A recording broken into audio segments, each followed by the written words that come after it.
involuntarias, hiperexcitación de la placa mioneural. Y es importante que lo sepan porque también estos dos, justamente a propósito, los tres temas que yo tengo a cargo, tienen un componente diagnóstico clínico bastante evidente. Le voy a mostrar algunos casos incluso que ha habido en el hospital Hipólito Unanue, que uno a veces por no tomar las cosas correctamente o no hacer una buena historia clínica, generamos errores en el diagnóstico. El botulismo entonces es producido por una bacteria también anaerobia, ojo, anaerobia, que básicamente la bacteria no es la que produce el daño, sino las toxinas que produce esta bacteria, ¿de acuerdo? Y hay algunos países que son endémicos, como Rusia, Japón, Canadá, Suecia, en los cuales predomina el Clostridium botulinum y la toxina es el tipo E, que es el que, digamos, no produce formas tan graves, pero básicamente asociado al consumo de pescado. Por ejemplo, en Hawái es endémico, sobre todo el botulismo de lactantes, que ya fue descrito incluso desde 1976.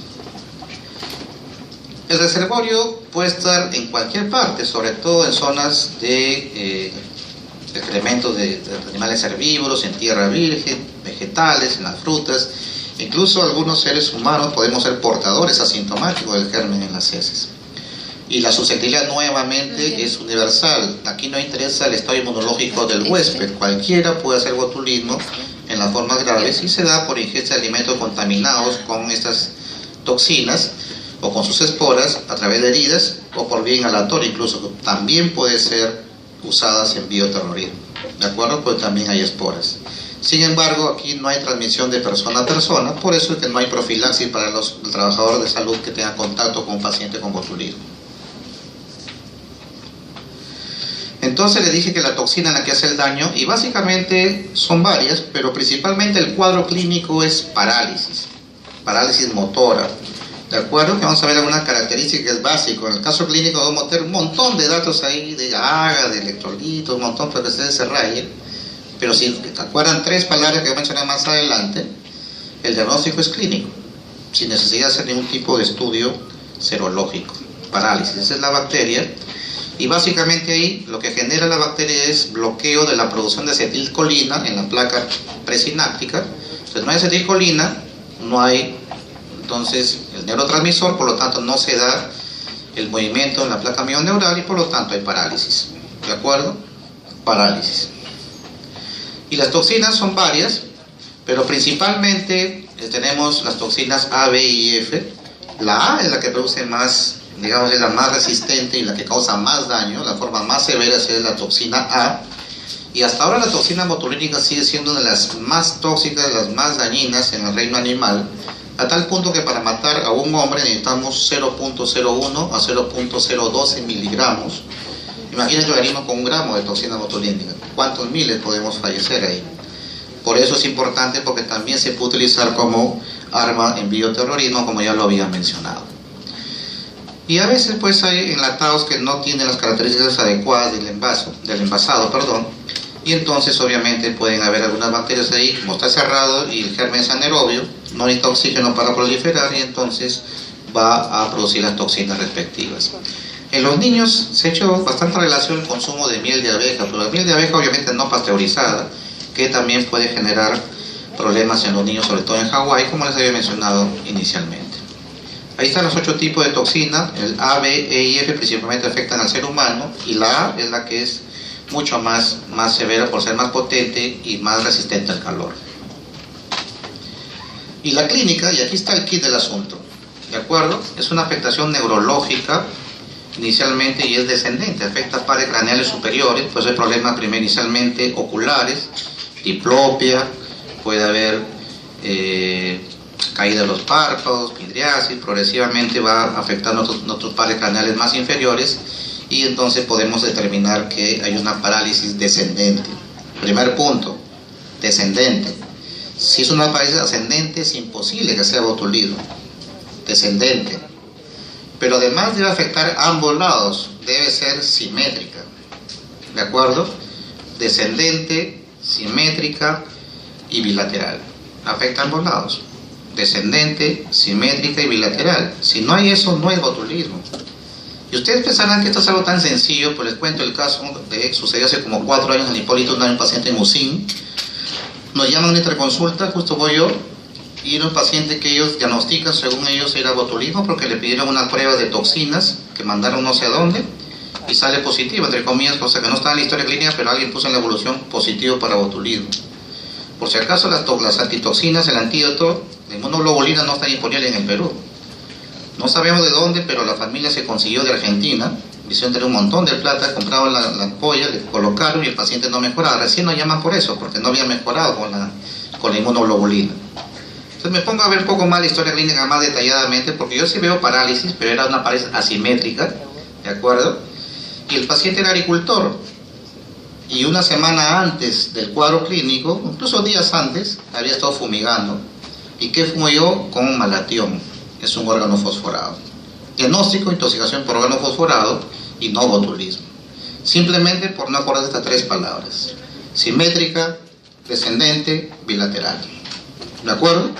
Esa es la clase. Si ustedes se acuerdan esto, va a ser sencillo. Ojo, la infección no da fiebre. Y no hay compromiso cortical. ¿Qué significa? El paciente está paralizado, pero está completamente consciente. Es consciente de todo su entorno. Él siente cuando le ponen el catéter, todo lo que ustedes quieran. Está despierto, pero no se puede mover. Entonces no hay compromiso cortical y no hay fiebre, otro dato importante del cuadro clínico. El periodo de incubación es corto, de horas, dependiendo de la cantidad de toxina y el tipo de toxina. Si hay buena cantidad, es el tipo A, obviamente será la forma más severa y con un periodo de incubación más corto. Y entonces significa que a menor cantidad de toxina, el periodo de incubación será más corto, y a menor periodo de incubación, la forma será más grave. Eso debe quedar claro por la cantidad de toxinas. Le mencioné que empieza con un cuadro de compromiso ocular, diplopia, visión borrosa, somnolencia, etc. Después aparece aquí tosis palpebral, pueden ver claramente que las pupilas están dilatadas, hay midriasis por compromiso de pares craneales, que ustedes ya saben cuál es. Aquí un paciente, un bebé lactante que está completamente paralizado, ¿de acuerdo? Y el periodo de estado que básicamente va a afectar ya a otros pares craneales más inferiores, que puede durar de 7 a 15 días. El compromiso puede ser hasta distal, puede cardiovascular, incluso hasta compromiso urinario, cuando ya afecta planos más inferiores en la forma descendente, como había mencionado, pero es menos frecuente. No se puede ver ahí, no sé si voy a tener que emplear esto, un poquito solo esta diapositiva, porque de acuerdo al tipo de toxina hay más síntomas, y como ven, la primera columna de la toxina tipo A son las que producen las formas o los síntomas más evidentes, más severos, que el paciente necesita llegar a intubarse para poder respirar, porque hace parálisis de músculos respiratorios y obviamente el paciente muere por paro respiratorio. Por eso de traer cuidados intermedios o intensivos, intubarse hasta que su cuerpo neutralice las toxinas, o se puede utilizar las antitoxinas que vamos a mencionar más adelante. Pero es clínico, nuevamente, simétrica, descendente, bilateral. No se olviden de eso nunca, y eso es botulismo muchas veces. Sin embargo, cuando el paciente sale del cuadro, a veces queda un periodo de declinación o de convalescencia bastante prolongado, que puede durar incluso algunas semanas, y algunos persisten con problemas oculares varios meses después incluso. Pero finalmente el paciente se recupera completamente. El diagnóstico entonces, nuevamente insisto, es clínico, no hay fiebre. La epidemiología es importante, sobre todo si hay pacientes que tienen un cuadro similar y han consumido un alimento de fuente común. Eso induce también el diagnóstico. Y se puede hacer una prueba serológica buscando también las toxinas, como le dije, pero no está disponible esas pruebas en todos los establecimientos de salud. Usted hace una punción lumbar al paciente y sale completamente normal el líquido, como repito, no hay fiebre y no hay compromiso cortical. Paciente completamente despierto, dado 15/15. Diagnóstico diferencial, entonces, ya lo había mencionado anteriormente. El tema de compromiso de otras enterotoxinas como la de Bacillus cereus, de Clostridium perfringens, etc. También algunos cuadros neurológicos con miastenia gravis, pero obviamente recuerden que tiene que ser bilateral y simétrica, Guillain-Barré, algunas intoxicaciones por moluscos, y lo que se había mencionado, algunos productos químicos como flagicidas, clorados, órganos fosforados, que fue el caso de ese paciente que les mencioné del Hipólito Unanue. Intoxicación por mercurio, por plomo, también es importante. Intoxicación por magnesio, que está de moda, pues consumir magnesol, porque dice que te da energías, y eso es falso. Y entonces el exceso de magnesio también puede producir compromiso neurológico, ¿de acuerdo?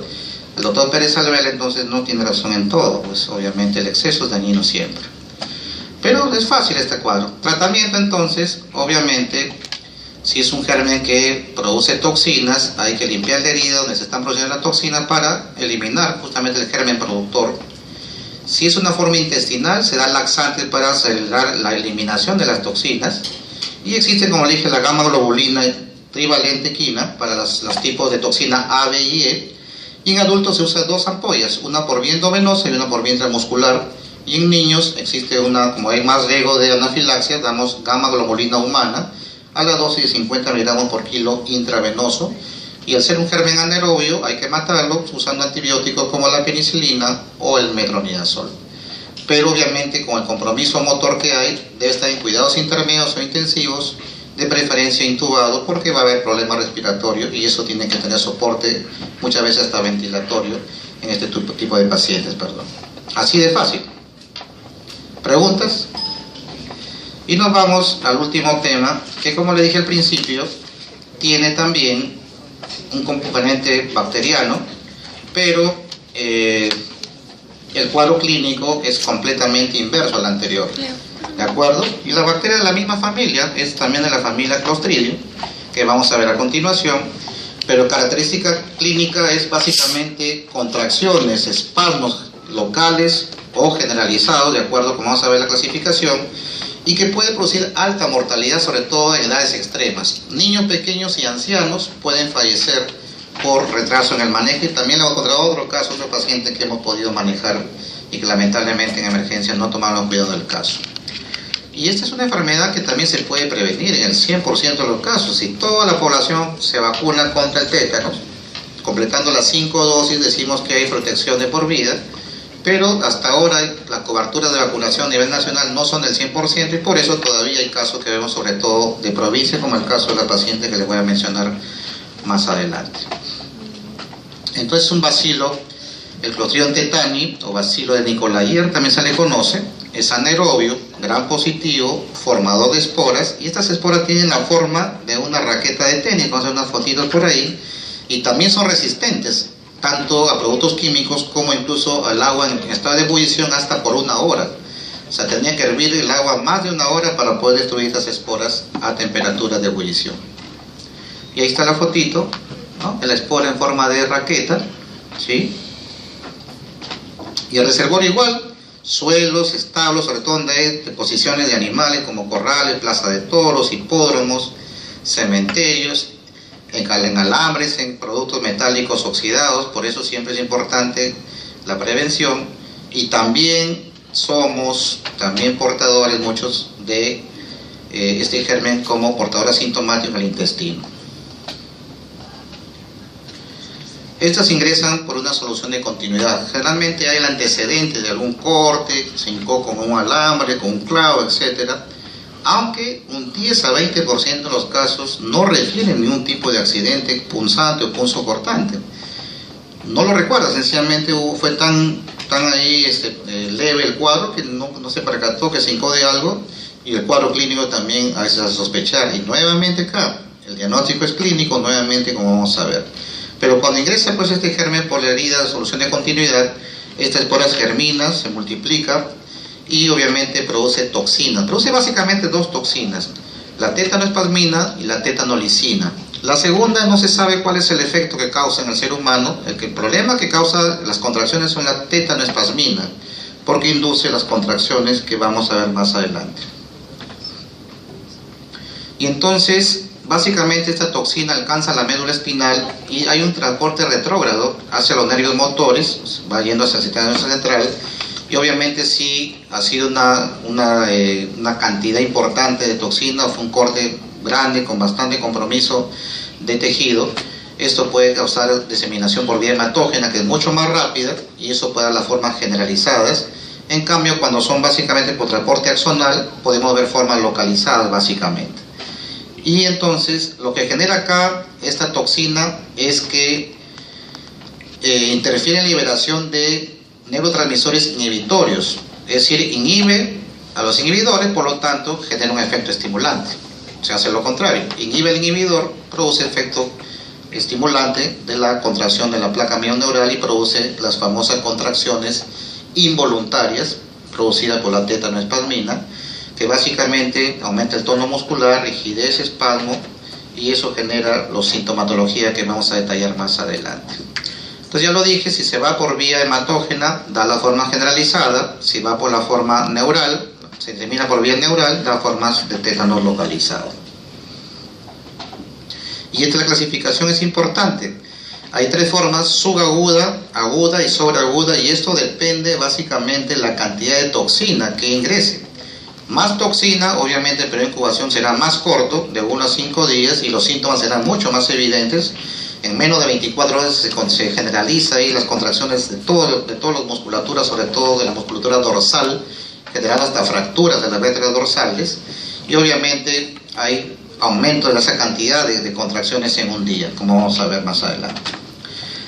Y hay una clasificación que habla de tétanos moderado. Hay moderados y severos, no existe el tétano leve por si acaso. Moderado o severo. En el moderado, cuando el periodo de incubación es menor de 2 semanas, pero los espasmos varían en menos de 12 en 24 horas, y hay esbozo de trismus, hay compromiso muscular facial, y recién algunos pequeños esbozos ya de epistótonos, hay dificultad para deglutir, disfagia sobre todo, y también para odinofagia, y hay peligro de broncoespasmo. Por eso vamos a ver el manejo, cómo se debe manejar correctamente un paciente con tétanos, que en estos casos puede llegar a traqueostomía, y la mortalidad en esta forma está cercana al 10%. Sin embargo, en la forma grave, el periodo de incubación es mucho más corto, los espasmos son generalizados en número de más de 12 en 24 horas, con episótonos intensos que generan fracturas de vértebras dorsales, como ya he mencionado. Hay dificultad respiratoria, por eso que hay que intubar al paciente, vamos a verlo más adelante, cianosis, hipoxia y muerte, y la mortalidad es 50% en esta forma de presentación. Aquí es un esbozo de un paciente con epistótonos, es un esquema en realidad, pero acá hay un paciente que sí tiene epistótonos, que está con una contracción de músculos dorsales tan severa que muchas veces puede llegar a fractura de estas vértebras. Y los grados también influyen mucho de acuerdo a la cantidad de toxina. El grado 3, por ejemplo, el tiempo de progresión es rápida, la disfagia de líquidos es intensa, los espasmos musculares son muy frecuentes, hay cianosis, de acuerdo, se llega al coma, tratamiento sensorio, incluso la respuesta a sedación como benzodiazepina muchas veces es mala. Por eso vamos a ver más adelante cómo es el manejo correcto de un paciente con tétanos. Diagnóstico, entonces acá ni siquiera me tomo la molestia de buscar la toxina con pruebas especiales. Básicamente es clínico. Aún cuando no haya el antecedente de un contacto de solución de continuo en la herida, siempre tenganlo en cuenta clínicamente esos síntomas que he mencionado. ¿De acuerdo? Porque hay complicaciones importantes, por eso el manejo que voy a mencionar es bastante detallado y debe ser de preferencia en cuidados intensivos. Hay espasmo laríngeo, hay asfixia, por eso que muchos pacientes requieren traqueostomía o intubación precoz, intubación endotraqueal precoz, neumonía por aspiración, por eso necesita la ventilación mecánica, que puede llevar también a neumonía por la ventilación, pero son necesarias, con atelectasias, produce trombosis venosa, por eso vamos a ver el tema del manejo con anticoagulantes, tromboembolismo pulmonar, trastorno de ritmo cardíaco, puede haber taquiarritmias o bradiarritmias, hipertensión o hipotensión, y también hay medicamentos que debe utilizar un paciente con tétano severo principalmente. También el paciente queda postrado, hay úlceras de cúbito, infecciones urinarias, hay que recurrir al sondaje vesical, la fractura que hemos mencionado, el paciente no puede deglutir y hace úlcera péptica y gastritis erosiva con hemorragia digestiva que complican todo el panorama del paciente. Y entonces se debe manejar correctamente. Y antes de eso les explico ese caso que vimos en Hipólito Unanue. Una paciente de adulta mayor, de más o menos 70 años de edad, traía también de la Sierra de Lima, de Huarochirí, uno de esos sitios, que viene como una tabla, estaba completamente rígida. Había trismus, había algo de epistótonos, estaba rígida completamente y tenía una herida infectada en el miembro inferior. O sea, esos tétanos. Hasta el mismo médico de guardia llama porque es un tétano, llama para sugerencias. Y yo voy y dejo todo lo que está ahí, porque eso es lo correcto, debe ser un tétano generalizado. Cuidados intensivos, llamar a UCI para intubación endotraqueal, le puse ahí aislamiento en zona de de luz y sonido, porque son estímulos para las contracciones, hay que aislar al paciente, hay que colocarle sonda nasogástrica con una adecuada nutrición, pues las contracciones generan consumo de energía, el paciente requiere una dieta hipercalórica, ¿de acuerdo? Hay que utilizar ahí la traqueostomía si es necesaria, hay que debridar la herida, hay que dar antibióticos, ranitidina para evitar la gastropatía que me he dicho, el diazepam se usa para prevenir un poco las contracciones como relajante muscular. Recuerden que las benzodiazepinas tienen triple efecto, son ansiolíticos, son, ¿qué más? Hipnóticos y además relajantes musculares. Por eso se dan los benzodiazepinas. Y también tratamiento específico, hay inmunoglobulina humana específica, 500 unidades de la dosis correcta, un cuarto se coloca alrededor de la herida y el resto por vía intramuscular lejana a la lesión inicial. Y obviamente el manejo es necesariamente en la UCI, acuérdense eso. O sea, el paciente llegué y me ocupé como 2 hojas de la interconsulta para dejar con detalle las indicaciones. Eso fue a las 8:30, un cuarto para las 9 de la mañana. A las 12 mi residente me informa que seguía ahí en la observación de emergencia y no le hacían nada hasta ese momento. A las 12:30 el paciente hace paro respiratorio. Recién corriendo a poner el intubado, todo. Finalmente la paciente murió. Eso porque no se tomó realmente el caso como debe manejarse. Tétano generalizado es UCI. Aún cuando la paciente despierta, esté orientada, cosa que no suele pasar en la forma generalizada, debe pasar a UCI y pasa a tener todo el manejo que he mencionado acá. Incluso vemos acá que el diazepam se puede poner por infusión continua para tratar de tenerlo dormido al paciente y tratar que el músculo esté relajado y haya menos contracciones, de tener monitor cardíaco por las taqui o bradiarritmia que he mencionado. Los ataques de hipertensión se puede usar propanolol o labetalol por vía endovenosa. Las trastornos de arritmia se puede usar clonidina. Y el paciente debe estar bien manejado en balance hídrico estricto, con control de funciones, control adecuado de la nutrición, electrolitos, glucosa, etcétera, porque el paciente obviamente puede fallecer y la mortalidad es alta cuando son extremos de la vida. 2 casos que les he mencionado de patologías diferentes, pero que el error fue no hacer una buena historia clínica en el primer caso y en el segundo caso porque no siguen las indicaciones que uno deja. Si no están llamando para no hacer caso de indicaciones, no llamen, pues no tiene sentido que la entreconsulta de infectos si no hacen lo que estamos poniendo en la entreconsulta. Y el perjudicado fue el paciente porque al final el paciente no lo va a contar. Falleció por un manejo inadecuado de un tétanos generalizado que a vista de todos, todo el mundo sabía que era tétanos, pero clínicamente era de tétanos generalizado. Y había la herida infectada, con secreción purulenta. Entonces, eso no debería pasar. Ustedes cuando estén de guardia, de internos, de residentes, si llega un paciente con tétanos generalizado, deben hacer todo esto o el paciente se va a morir. Así de simple. Si tuviesen alguna pregunta, se les agradezco por la atención. Gracias.